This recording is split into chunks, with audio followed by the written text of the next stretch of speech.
लेकर सरगर्मियां तेज हैं। कुछ देर पहले श्रीनगर में कांग्रेस और नेशनल कॉन्फ्रेंस के बड़े नेताओं की मीटिंग हुई है और इस मीटिंग के बाद में डॉक्टर फारूक अब्दुल्ला ने यह ऐलान कर दिया कि जम्मू कश्मीर में कांग्रेस और नेशनल कॉन्फ्रेंस मिलकर विधानसभा का चुनाव लड़ेंगी। आपको बता दें कि कांग्रेस के राष्ट्रीय अध्यक्ष मल्लिकार्जुन खड़गे और लोकसभा में leader of opposition Rahul Gandhi इस समय जम्मू कश्मीर के दौरे पर हैं और कुछ देर पहले जो मीटिंग हुई थी डॉक्टर फारूक अब्दुल्ला, उमर अब्दुल्ला, मल्लिकार्जुन खड़गे और राहुल गांधी के बीच में, उस मीटिंग के बाद यह ऐलान किया गया कि जम्मू कश्मीर में कांग्रेस और नेशनल कॉन्फ्रेंस का गठबंधन होगा। तो आखिरकार क्या है इस गठबंधन के मायने और जम्मू कश्मीर की सियासत पर और विधानसभा चुनावों में क्या रहेगा इस गठबंधन का असर? हमारे साथ बातचीत करने के लिए ललित खजूरिया जी वरिष्ठ पत्रकार हैं, रोहित जंडियाल जी हमारे साथ बने हुए हैं और कुछ देर बाद हमारे साथ रवीश जी भी हमारे साथ बनेंगे। सबसे पहले मैं ललित जी के पास जाऊंगा। ललित जी, स्वागत है आपका एक बार फिर से। क्या ये जिस गठबंधन का ऐलान किया गया है, इस गठबंधन का असर किस तरीके से आप देख रहे हैं जम्मू कश्मीर की सियासत पर, खास करके विधानसभा चुनावों को लेकर जो ऐलान किया गया है कांग्रेस और नेशनल कॉन्फ्रेंस के बीच में? क्योंकि लोकसभा चुनावों में भी दोनों पार्टियों के बीच में गठबंधन था। अब क्या तस्वीर आपको बनती हुई नजर आ रही है? देखिए, विधानसभा का चुनाव सबसे पहले हो रहा है 370 और 35A के हटने के बाद, और इस वजह से इस चुनाव की बहुत ज़्यादा अहमियत है और पार्टियां फूंक फूंक कर कदम रख रही हैं। लोकसभा में भी इनका गठबंधन हुआ, एनसी का और कांग्रेस का। हालांकि कांग्रेस का अपने एनसी का जम्मू की तरफ इतना कैडर है, लेकिन उस तरह से नहीं है जिस तरह से कश्मीर में लोग इन पर विश्वास करते हैं या इनको सीटें जितवाते हैं। तो इसलिए कांग्रेस के साथ यहाँ पर गठबंधन हुआ। कांग्रेस जम्मू में अपने दम पर लड़ी या उनके साथ लड़ी, वो अलग मैटर करता है। सवाल ये है कि ये गठबंधन क्यों हो रहा है। ये गठबंधन इसी कारण हो रहा है कि एक तो पिछले 1996 से लेकर अब तक, मतलब 2014 तक किसी को भी पूर्ण बहुमत नहीं मिला, तो गठबंधन का दौर जो है वो शुरू हो गया है। या फिर बीजेपी को रोकना है किसी भी तरह?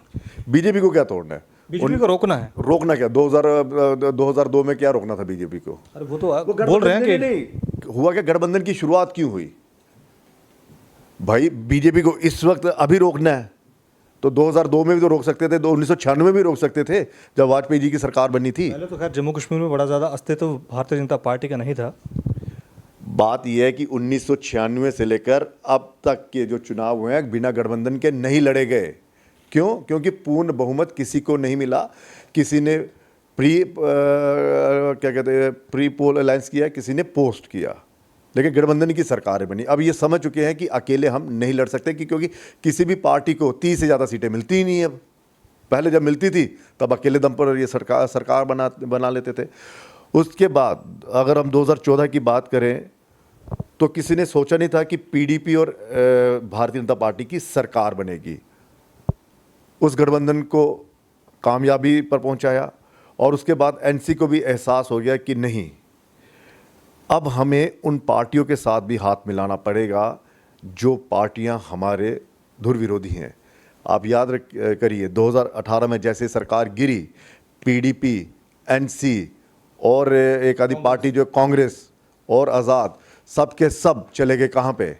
सरकार बनाने का दावा करने। वो तो फैक्स मशीन खराब थी वो फैक्स नहीं आया, वो अलग बात है। लेकिन ये देखते हुए कि सरकार जो है हमें चलानी है और अब हम जो है वो इकट्ठे मिलकर चलाएंगे, क्योंकि बिना इकट्ठे हुए हम जीत नहीं सकते हैं। ये चीज़ हुई। दूसरी चीज़ आप देखिए, पीडीपी और एनसी का गठबंधन यहाँ पे इस घाटी में नहीं हुआ लोकसभा चुनावों में, लेकिन पीडीपी का और कांग्रेस का गठबंधन हुआ यहाँ पर। अब ये जब चुनाव इकट्ठा लड़ेंगे, सबसे पहले देखना ये है कि इनका कॉमन मिनिमम प्रोग्राम क्या होता है, कांग्रेस का और एनसी का। क्या कांग्रेस एनसी के उस मैनिफेस्टो के साथ कंप्रोमाइज़ करेगी जिस मैनिफेस्टो में एनसी ने ये साफ लिखा है 370, 35A और पीएसए और पॉलिटिकल प्रिजनर्स, इन सब को हम बहाल करने की कोशिश करेंगे। बिल्कुल, यानी कि जिन मुद्दों पर कांग्रेस असमंजस है उन्हीं मुद्दों को नेशनल कॉन्फ्रेंस ने अपने मैनिफेस्टो में बड़े प्रमुखता से उठाया है। तो ये काफ़ी दिलचस्प होगा ललित जी। आज जो पता चल जाएगा जो कि बिल्कुल किस तरह से होगा। बिल्कुल बिल्कुल, क्योंकि जब 370 जम्मू कश्मीर से हटाया गया था तो कांग्रेस तब से लेकर आज तक असमंजस में है। अपना जो स्टैंड है 370 को लेकर वो क्लियर नहीं कर पाई है। और अब खैर गठबंधन का जो है वो औपचारिक तौर पर ये ऐलान जो है वो हो गया है। हमारे साथ वरिष्ठ पत्रकार रोहित जंडियाल जी। रोहित जंडियाल जी, स्वागत है आपका। Thank you. तो नए अलायंस की जम्मू कश्मीर में घोषणा हो गई है औपचारिक तौर पर। हालांकि नया नहीं कहेंगे, लोकसभा में भी अपना नेशनल कॉन्फ्रेंस और कांग्रेस के बीच में गठबंधन था। 2 सीटें नेशनल कॉन्फ्रेंस जीतने में कामयाब रही और 2 सीटें भारतीय जनता पार्टी ने जीती और 1 सीट इंडिपेंडेंट। अब की 90 सीटों पर एक साथ मिलने का ऐलान किया गया है। क्या तस्वीर आपको बनती हुई नज़र आ रही है असेंबली चुनावों में? आप देखो कि कांग्रेस और नेशनल कॉन्फ्रेंस की अभी नज़दीकियाँ आज की नहीं है, बड़ी पुरानी है, दशकों पुरानी। नेचुरल अलायंस कहते हैं। दशकों पुरानी है, आप बोल सकते हैं कि जब शेख अब्दुल्ला जी थे तब भी वो क्लोज थे कांग्रेस के, और अभी फारूक अब्दुल्ला भी क्लोज रहे। उमर अब्दुल्ला जब चीफ मिनिस्टर थे तब उन्होंने भी कांग्रेस के साथ। आपकी बात को टोकूंगा, एक तस्वीर सोशल मीडिया पे वायरल हो रही है। थोड़ी देर पहले मैं ट्विटर पर देख रहा था, उसमें अब्दुल्ला परिवार और गांधी परिवार, राहुल गांधी अब काफ़ी यंग थे, उसमें सारा अब्दुल्ला भी नज़र आ रही हैं, प्रियंका गांधी भी नज़र आ रही हैं, यानी कि डॉक्टर फारूक अब्दुल्ला भी उस समय काफ़ी जवान नज़र आ रहे हैं। वो तस्वीर वायरल हो रही है कि गठबंधन काफ़ी पुराना है। वो गठबंधन तो पुराना। एक तस्वीर और देख लीजिए ना, खड़गे साहब, फारूक साहब, उमर अब्दुल्ला जी और राहुल गांधी, ठीक है ना, तो अब्दुल्ला जी। तो ये देखिए, ये तस्वीर भी बड़ी मायने रखती है कि जैसे सर ने कहा कि ये गठबंधन बहुत पुराना है। एनसी कांग्रेस हमेशा एनसी के साथ कंफर्टेबल रही है और एनसी भी कांग्रेस के साथ कंफर्टेबल रही है। बहुत से मुद्दों पर उनके बीच डिफरेंसेस भी हैं, लेकिन जैसे आपने कहा कि कॉमन, मुझे नहीं लगता कि दोनों कॉमन मिनिमम प्रोग्राम बनाएंगे। दोनों का अपना अपना जो मैनिफेस्टो होगा वो दोनों उसी पर चुनाव लड़ेंगे। बेशक गठबंधन होगा दोनों के बीच में, ठीक है, क्योंकि कांग्रेस कभी भी एनसी के उन मुद्दों को सपोर्ट नहीं करेगी बाहर से जो कंट्रोवर्शियल है, क्योंकि कांग्रेस नेशनल पार्टी है और जो एनसी है उसने सिर्फ स्टेट में करना है। कांग्रेस ने तो हरियाणा में भी इलेक्शन लड़नी है, कांग्रेस ने झारखंड में भी लड़नी है, कांग्रेस ने महाराष्ट्र में भी लड़नी है। जहाँ तक जम्मू कश्मीर की बात है कि दोनों को एक दूसरे की ज़रूरत है, चाहे वो असेंबली इलेक्शन हो चाहे पार्लियामेंट इलेक्शन हो। बेशक एनसी का जम्मू संभाग में जनाधार कम है, लेकिन आपको ये भी याद रखना चाहिए कि एनसी ने नगरोटा में इलेक्शन जीती है, एनसी ने बीजेपुर में इलेक्शन जीती है, एनसी ने आपकी बिश्नाह में इलेक्शन जीती है, एनसी ने आपका रजौरी पुंछ में उसका होल्ड है। कठुआ में कॉन्स्टिट्यूंसीज हैं, अब बनी कॉन्स्टिट्यूंसी है, बसोली कॉन्स्टिट्यूंसी है, यानी आप नेशनल कॉन्फ्रेंस दूसरे नंबर पे यहाँ के। जम्मू प्रोविंस सिर्फ जम्मू, डोडा, जम्मू, सांबा और कठुआ जहाँ उधमपुर नहीं है। जम्मू प्रोविंस इसमें कोई दो राय नहीं है कि नेशनल कॉन्फ्रेंस का जो आधार है जम्मू खित्ते की भी कुछ सीटों पर जरूर है। बहुत सी ऐसी सीटें हैं जहां पर कांग्रेस को एनसी के साथ अलायंस करने का बेनिफिट होगा और एनसी को भी कांग्रेस के, क्योंकि कांग्रेस का कश्मीर में भी काफ़ी जनाधार है और कांग्रेस के वहाँ पर इलेक्शन लड़ेगी। आप देख लें, आप बहुत सी सीटें जो कांग्रेस, जैसे आपके ये अपना ताज मोइनुद्दीन है, आपके उस्मान मजीद हैं, आपके ये हैं मीर साहब हैं, आपके बहुत से कैंडिडेट हैं जो कांग्रेस के, उसके सोए साहब के बेटे हैं, वो भी शायद इलेक्शन लड़ें। तो ऐसे बहुत सी जो वो कांग्रेस वाले इलेक्शन लड़ेंगे और मुझे लगता है दोनों का आपस में बेनिफिट होगा। रही बात बीजेपी की, तो नेचुरली सामने कौन है इनके, बीजेपी ही है। अब एक और इसमें बहुत बड़ा वो है कि इसमें जो पहलू है जो कि एनसी, आपने डॉक्टर फारूक अब्दुल्ला का स्टेटमेंट सुना होगा, तो उन्होंने कहा कि हमारे दरवाजे किसी के लिए भी बंद नहीं है। तो इट मीन्स कि अभी पीडीपी की भी वो शायद कोशिश कर रही है। मैं उसी पे आ रहा था, अंदर खाने में ये खबर आ रही है कि कांग्रेस ये चाहती है कि पीडीपी को भी अलायंस में लिया जाए, क्योंकि पीडीपी इंडिया अलायंस का हिस्सा है। पीडीपी बार बार ये कह रही है। हालांकि लोकसभा चुनावों में काफ़ी तल्खी जो आ गई थी दोनों पार्टियों के बयानों में। उमर अब्दुल्ला कहते थे कि भैया ये तीसरे नंबर की पार्टी है, इसको सीट देना यानी कि सीटें बर्बाद करना। लेकिन दोनों को उसका नुकसान ही हुआ ना। अगर आप देखो दोनों पार्टियां अलग अलग लड़ी हैं तो उनका नुकसान ही हुआ उसे।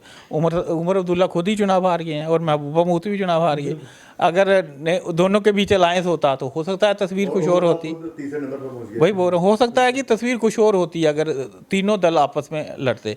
तो इसका कहीं ना कहीं मुझे लगता है जो गठबंधन होगा तो इसका दोनों दलों को बेनिफिट होगा, जो बीजेपी के लिए कि चैलेंजिंग है, क्योंकि बहुत सी ऐसी सीटें हैं, खासतौर पर पर जो वो बेल्ट है, रजौरी पुंछ वाली, डोडा वाली, रामबन वाली, देखो आप रामबन डिस्ट्रिक्ट को आप देखो 2 सीटें हैं, कांग्रेस एक पर कंफर्टेबल रहती है, लेकिन रामबन में नहीं, बनिहाल में कंफर्टेबल है लेकिन रामबन में नहीं है। रामबन में एनसी का काफ़ी वोट है, रामबन में एनसी ने जीती भी है। इसी तरह डोडा में की बहुत सी सीटें हैं जो डोडा में एनसी को सपोर्ट है। 2014 के बाद बड़ा सिनेरियो बदल गया, बदला है, ऐसा नहीं है। लेकिन अगर दोनों अलग अलग इलेक्शन लड़ते तो बहुत सी सीटों का उन्हें नुकसान ही होता, बहुत सी सीटों का नुकसान। मैं रवि जी के पास आऊँगा। रवि जी, जैसे देखिए कि ऐलान जो है अलायंस का वो लगभग हो गया है और सीटों की जो घोषणा है वो भी हो जाएगी, सीटों का बंटवारा भी जल्दी हो जाएगा। अब आपको क्या लगता है कि इस गठबंधन का जो मुकाबला है वो भारतीय जनता पार्टी के ऊपर है, भारतीय जनता पार्टी के साथ मुकाबला है, क्योंकि हो सकता है कि पीडीपी भी गठबंधन में शामिल हो जाए। तो ऐसे में भारतीय जनता पार्टी के लिए कितना बड़ा चैलेंज है ये इस गठबंधन के साथ मुकाबला करना? देखिए, ये जो गठबंधन है इसका जो मेजर असर है वो जम्मू डिवीज़न में ही रहेगा। जहाँ तक मेरा अंदाज़ा है, एनसी बहुत कम सीटें कश्मीर में शेयर करना चाहेगी कांग्रेस के साथ। ये हमें ये भी नहीं भूलना चाहिए, कांग्रेस का भी अपना वोट बैंक है कश्मीर वादी में, काफ़ी बड़ा वोट बैंक है, अच्छा खासा वोट बैंक है, तो उससे एनसी को फ़ायदा मिलने वाला है। अब जम्मू डिवीज़न में जो कुछ सीटें कॉम्पिटिटिव सीट्स थी, भद्रवा की जैसे एक सीट है, उसके बाद किश्तवाड़ में कुछ सीटें हैं, हम रजौरी या पुंछ की बात करें, यहाँ पे बीजेपी को बहुत ज़्यादा कंपटीशन फेस करना पड़ेगा अब, क्योंकि जो वोट है वो कंसोलिडेटेड होके इनमें से काफ़ी सीटें एनसी भी लड़ेगी, एनसी खुद भी लड़ेगी, कुछ पुंछ रजौरी की कुछ सीट्स हैं वहाँ पर एनसी भी लड़ेगी, तो कांग्रेस नहीं होगी तो बीजेपी को मुश्किल रहेगा। देखिए, पीडीपी का अगर हम देखें, अगर हम पार्लियामेंट इलेक्शन में भी देखें, उमर अब्दुल्ला हारे, लेकिन उनको करीबन 9 लाख वोट पड़ा एनसी नेशनल कॉन्फ्रेंस को। पीडीपी का जो वोट शेयर था वो सिर्फ 4-4.5 लाख के आसपास का था।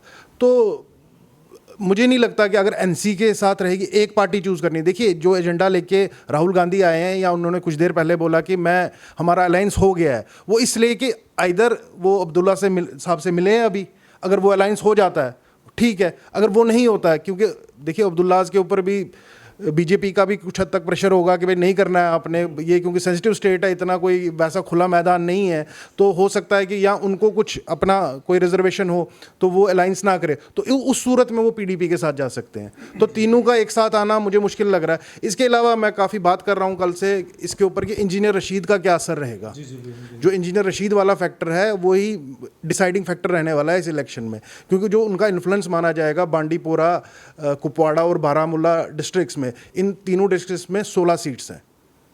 इस अलायंस से भी फ़ायदा होगा, एनसी कंसोलिडेट होंगी, और अगर इंजीनियर रशीद फैक्टर नहीं चलता है तो एनसी को फ़ायदा होने वाला है, वो सीटें एनसी की। नहीं हुआ, इंजीनियर रशीद के हक में वोट पड़ा, तो सिनेरियो एक डिफरेंट, एक हंग असेंबली की तरफ सिनेरियो जाएगा। बिल्कुल हंग असेंबली जो है उसकी भी जो आशंका है, संभावना है, उसे नकारा नहीं जा सकता। मैं फिर से ललित जी के पास जाऊंगा।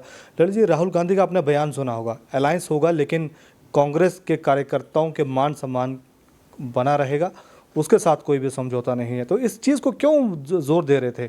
क्या अलायंस होने से दूसरी पार्टी के कार्यकर्ताओं का अपमान होता है क्या? देखो, कुछ सीटें ऐसी होती हैं यहाँ पर कांग्रेस को आपको लगता है कि मैं यहाँ से जीतूंगा, अगर मेरा अलायंस इनके साथ मेरी पार्टी है, मैं जीत सकता हूँ, मेरे कुछ और नेता वो जीत सकते हैं, लेकिन टकराव फिर वहाँ पर आ जाता है कि एनसी कहेगी नहीं, यहाँ पर हम करें, हम जो है ज़्यादा मजबूत हैं। तो मान सम्मान में ये होता है कि कांग्रेस ने हमेशा जो है एनसी पर इतना दबाव नहीं डाला, झुके हैं। आप देखिए, कांग्रेस हमेशा झुकी है, कांग्रेस ने ज़्यादा दबाव नहीं डाला। आप देख लीजिए 2019 के लोकसभा चुनावों में, 2014 के बाद कांग्रेस जैसे कमज़ोर हुई है, उसके बाद कांग्रेस कहीं ना कहीं कॉम्प्रोमाइजिंग जो सिचुएशन में वो होती है, हाँ, हर एक राज्य में स्पेस ढूंढ रही है। वो स्पेस जैसे कि अभी भी अगर वो जम्मू कश्मीर आए हैं तो वो देखिए वो बिल्कुल ऐसे आए हैं कि हम किसी को भी सपोर्ट करेंगे, जो आप मांगेंगे हमें देंगे। कांग्रेस ना हमेशा एनसी पर इतना दबाव नहीं बना पाए जो बनाना चाहिए कि सीटों में। बता रहा हूँ 2019 का चुनाव देख लीजिए, यहाँ पर कांग्रेस का और एनसी का अलायंस होता है, लेकिन किया क्या कि वहाँ पर जब जीए मीर के साथ कहा था कि ये इनको हम खड़ा करेंगे या इनके हम मतलब यहाँ से हम आपको सपोर्ट करेंगे, वहाँ से आप हमें कीजिए, तो फिर हुआ क्या, जीए मीर साहब को चुनाव लड़वा दिया और वहाँ से खुद वो खड़े हो गए और ये चुनाव हार गए। तो अगर गठबंधन होता सही ढंग से तो ये कहते कि भाई साहब एक दो पे यहाँ पे हमें कर रहे हैं, 3 आप 4 सीटें, तब तो लद्दाख भी अपने साथ था, 4 सीटें थी, 3 हमें दीजिए, 3 आप लीजिए, एक श्रीनगर की सीट जो थी वो हमें चाहिए थी, ऐसा ही हुआ था ना सर? अभी भी यही हुआ है। इस बार जो कांग्रेस है वो कश्मीर वैली में थोड़ा सा कम इन्वॉल्वमेंट चाहेगी, मतलब वो इतना अगर उसको नहीं मिलते, उसके कार्यकर्ता कुछ नाराज भी होते हैं तो वो ज़्यादा एनसी को सपोर्ट करना चाहेगी। अब हो क्या रहा है कि कांग्रेस के नेताओं की जो वापसी हो रही है, अब उस वापसी पर ये सम्मान वाला है ना, कि कहीं ऐसा ना हो कि उसे टिकट नहीं दी वो फिर से नाराज हो जाए, फिर से भाग जाएगा, उसे टिकट दे दी, कहीं वो जो घर वापसी हुई है, इससे पहले घर वापसी से पहले ये जश्न मनाए, उससे पहले कहीं ऐसा ना कोई नई पार्टी वो कर दी। ये उस ओर इशारा है कि भाई साहब जो खासकर जो छोड़ कर आया है हम उसे करेंगे।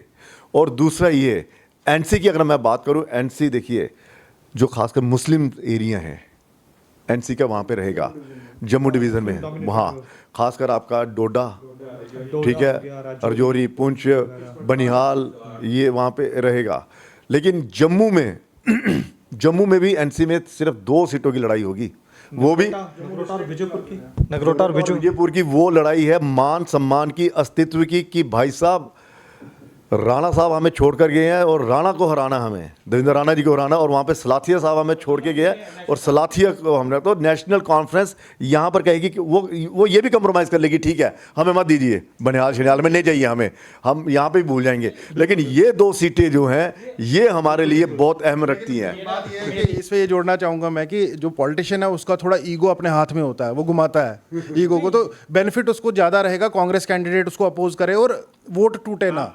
ललित जी, बड़ी दिलचस्प बात आपने बात कही, बड़ी दिलचस्प आपने बात कही कि नजर इन 2 सीटों पर भी होगा, विजयपुर और नगरोटा सीट पे, क्योंकि 2 सीटें ये नेशनल कॉन्फ्रेंस जीतती रही है। एक नगरोटा और देखो उसका तीसरा नहीं, लीडर बीजेपी में है आजकल। बिश्नाह वाली भी थी, लेकिन बिश्नाह वाली में एनसी को लगता है कि जो 2 लीडर हैं ये हमारे बहुत क्लोज थे, इन दोनों ने हमें धोखा दिया है, और पुराने पुराने सारे राज जानते हैं। बिल्कुल, और बड़े बहुत पावरफुल मिनिस्टर थे। ये जो लोग थे ना ये खुद ही कद्दावर लोग थे, ये शहर के कद्दावर लोग थे, जो कि अगर हम माने तो एनसी के मैंडेट का सपोर्ट होता था, लेकिन वो उनका अपना वोटर बेस भी है। आप देखो ना, देवेंद्र कद्दावर, सुनिए कद्दावर कौन बनाता है? पार्टी बनाती है। यहाँ तो आपका कद तब बढ़ता है कि जब आप आजाद खड़े होते हैं, फिर आप किसी भी पार्टी में जाए, फिर अलग बात है, पार्टी से कद्दावर नेता बना जाता है। और उसका एक और रीजन ये भी है कि जो लोग मिलते जुलते हैं, जैसे जिन नेताओं की हम बात कर रहे हैं वो काफी मिलते जुलते लोगों के काम करते हैं, जैसा नेता को होना चाहिए। जी जी, जनता जिसको जितवाएगी, हम वो बात नहीं कर रहे,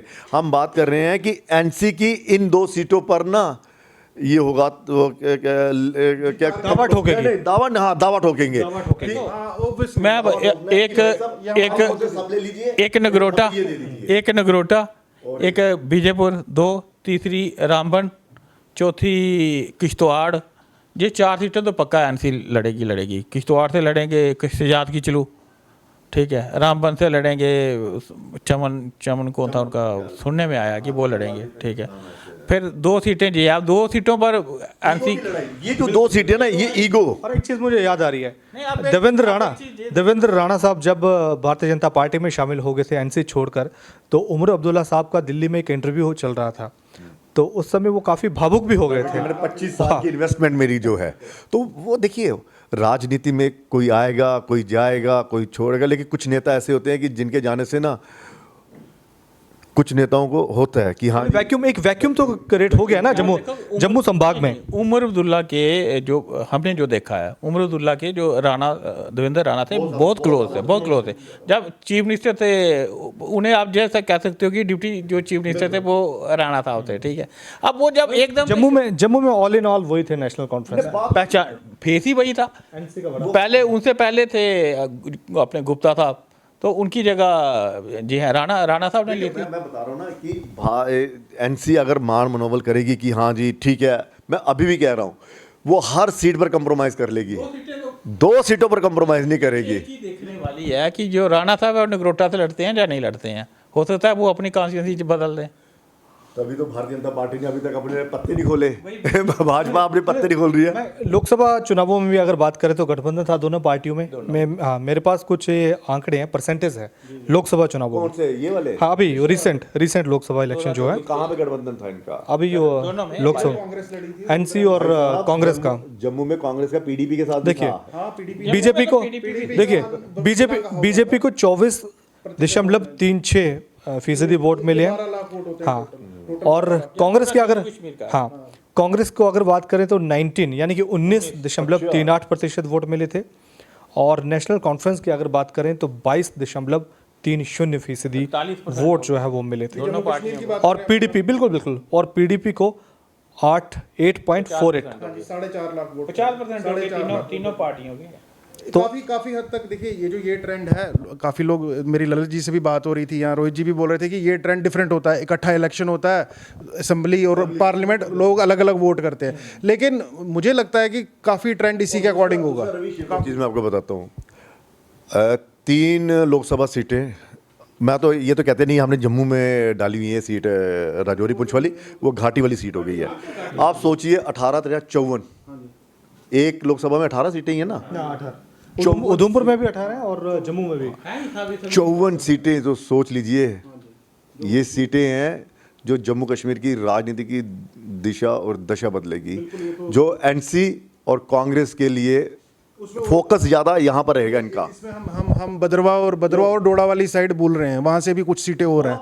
जो उधमपुर पार्लियामेंट कॉन्स्टिट्यूंसी की सीट थी जम्मू उधमपुर में, 6-7 सीटें उसमें हाँ जी 6 के करीब है वो। देखिए आप समझ, मैं जो बता रहा हूँ, मैं ये कह रहा हूँ कि रोहित सर कुछ आंकड़े निकालते हैं। हाँ, देखो ये देखो कि जो फर्स्ट फेज में जो इलेक्शन है, ठीक है, जो हम थोड़ी देर पहले जो डिस्कस कर रहे थे, ये फर्स्ट फेज वाली इलेक्शन है, ये वाली है, ठीक है जी। तो इसमें आप देखो भाजपा का स्टे कहाँ पर है। आप देखो फर्स्ट फेज में पामपोर में भाजपा नहीं है, त्राल में नहीं है, पुलवामा में नहीं है, राजपुरा में नहीं है, जैनपुरा में नहीं है, शोपियां में नहीं है, डीएचपुरा में नहीं है, कुलगाम में नहीं है, देवसर में नहीं है, डूरू में नहीं है, कोकरनाग में नहीं है, अनंतनाग वेस्ट में नहीं है, अनंतनाग में नहीं है, श्री गुफारा जो बीज बहाड़ा जहाँ नहीं है, छंगस में नहीं है, पहलगाम में नहीं है, इंद्रवल पर आ जाओ, इंद्रवल में भी नहीं है। मैं कह रहा हूँ बीजेपी वो तो खड़ा वहाँ कंपटीशन, देखिए अलायंस से बहुत फर्क पड़ेगा इस इलाके में। अलायंस से बहुत बड़ा फर्क पड़ने वाला है। अब ये जो फर्स्ट में इस अलायंस से क्या फायदा होगा? इंद्रवल, किश्तवाड़, पाडर, भद्रवाह, डोडा वेस्ट, रामबन, बनिहाल, ये जो जी जहाँ है 8, ये 54 और 8 एक 62 सीटें हो गई। जी 62 सीटें हो गई, ये टोटल 54 हमने गिनी थी, 54 और 7 61। ये जो 7 सीटें हैं, इनमें पहले अगर बीजेपी को ये लग रहा होगा हम आसानी से जीत जाएंगे, अब टफ हो गया। बिल्कुल काफी अलायंस के बाद इसमें किश्तवाड़ शहर की सीट, किश्तवाड़ वाली बड़ी टफ हो गई, अब टफ हो गई। इंदरवाल में क्या लगता है आपको इस बार डीपैप का? मुझे लग रहा है क्योंकि वोट पड़ा था उनको इंदरवाल के आसपास के इलाके में, सरूरी साहब को। सरूरी साहब बड़े लीडर हैं, सरूरी साहब बड़े लीडर हैं, लेकिन कुल मिलाकर ये है सबसे बड़ा सवाल, ये अलायंस जो होगा वो किन शर्तों पर होगा। और कांग्रेस का 370-35 से आपका जो पॉलिटिकल प्रिजनर्स को रिलीज करना, पीएस से, इन पर कितना कॉम्प्रोमाइज। इसीलिए एक रीज़न रोहित जी ने अच्छी बात छेड़ी उस टाइम पे कि इनका ना तो कॉमन मिनिमम प्रोग्राम होगा, ना तो इनका इतना फॉर्मल अलायंस होगा। ये फॉर्मल अलायंस, क्योंकि देखिए क्या है, हम कहते हैं कि कांग्रेस का, राहुल गांधी का क्लियर स्टैंड नहीं है 370 पे, उनका क्लियर स्टैंड। और दूसरा ये है कि ये बार बार इस ओर गठबंधन की ओर इशारा क्यों कर रहे हैं रवीश जी, जो आप कह रहे थे कि कहीं ऐसा ना हो कि लोगों के जहन में, घाटी के लोगों के जहन में ये चले जाए कि ये भाजपा से न मिल जाए। हाँ, वो रास्ता तो खुला रख रहा है, वो रास्ता भी एनसी ने खुला रखा हुआ। तो लेकिन एक और चीज़ मैं यहाँ पे जोड़ूंगा, देखिए कांग्रेस को क्लियर है अपने मन में कि उसने 370 के खिलाफ नहीं बोलना, उन्होंने मोदी के खिलाफ बोलना है कि उसने गलत तरीके से हटाया। ये उनका मतलब मेन इशू होगा। मुझे लगता है कि एक आखिरी सवाल है मेरा, अगर पीडीपी भी मानो अलायंस में शामिल हो जाती है तो फिर वो चुनाव किसके खिलाफ लड़ेंगे कश्मीर घाटी में? क्योंकि वहां पर बीजेपी का कोई अस्तित्व तो है नहीं, अपनी पार्टी है। इसके बाद जो ए टीम, बी टीम, सी टीम, जो कह रहे थे ना कि कई लोगों में ये मैसेज न चला जाए कि ये बीजेपी से हाथ ना मिला ले, इसलिए ये अलायंस की हल्ला डाल रहे हैं। वो इसलिए डाल रहे हैं, चुनावों से पहले भारतीय जनता पार्टी ने जिस तरह से मीटिंग की पीपल्स कॉन्फ्रेंस के नेताओं के साथ और इनडायरेक्टली ये संदेश दिया कि भाजपा इनको सपोर्ट कर रही है, अपनी पार्टी को भाजपा सपोर्ट कर रही है पीछे से, इसलिए हम इनके साथ हैं। वो वाला क्या कहते हैं, आधिकारिक तौर पर गठबंधन नहीं था, लेकिन इनडायरेक्ट वे में उन्होंने हल्ला मचा दिया और उसका घाटा हुआ, नुकसान हुआ। ए टीम में, बी टीम में बीजेपी की कर दिया कि हम हमारा किसी के साथ अलायंस नहीं है। उन्होंने अपने मैनिफेस्टो में ये डाला कि वी विल रिविजिट जो कानून चेंज हुए हैं। मैं एक चीज़ और जोड़ूंगा यहाँ पे, अब जो अलायंस है ना, ये तो लग रहा है कि राहुल गांधी मांग रहे हैं, है ना, ऐसा ही फील हो रहा है। राहुल गांधी खुद चल के आए मांग, लेकिन फायदा एनसी को है इसमें, बहुत बड़ा फायदा है। वो बिल्कुल ऐसी पोजीशन में ना पोजीशन में कि आप देखिए जम्मू कश्मीर में जब भी कांग्रेस और एनसी का गठबंधन हुआ है, एनसी का पल्ला भारी रहा है। और वो पलड़ा इसलिए भारी रहा, वो पलड़ा इसलिए भारी रहा है कि हमेशा कश्मीर की डोमिनेंसी जो है वो इन पर हावी रही है। अपीजमेंट करते हैं, डर रहता है। आप देखिए प्रेस कॉन्फ्रेंस की, मीटिंगें की, सब कुछ किया, कहाँ पे किया? श्रीनगर घाटी में किया, तो यहाँ पे प्रेस कॉन्फ्रेंस मुझे नहीं लगता करेंगे। चलिए ठीक है, डिबेट काफ़ी लंबी हो गई है और ये बड़ा ही देखना ये दिलचस्प होगा आने वाले समय में कि ये जो अलायंस जो बना है आखिरकार इसका जो रिजल्ट है वो कैसा होगा और जो नतीजे होंगे उस पर इसका क्या असर होगा। ये चार तारीख को पता चलेगा। हाँ, 4 अक्टूबर को पता चलेगा जब नतीजे आएंगे और उसके बाद समीकरण क्या बनेंगे, कौन किसके साथ जाएगा, क्योंकि चुनाव से पहले तो कई तरीके के आरोप प्रत्यारोप लगाए जाते हैं। सुनिए, एक और उसके बाद साथी बदलते हैं, गठबंधन बदलते हैं। इसकी जीती जागती जो मिसाल है वो आपकी महाराष्ट्र की है कि भारतीय जनता पार्टी और शिवसेना इकट्ठे चुनाव लड़े, अलायंस हुए और जब सरकार बनाने की बारी आई अलग हो गए। चलिए, धन्यवाद।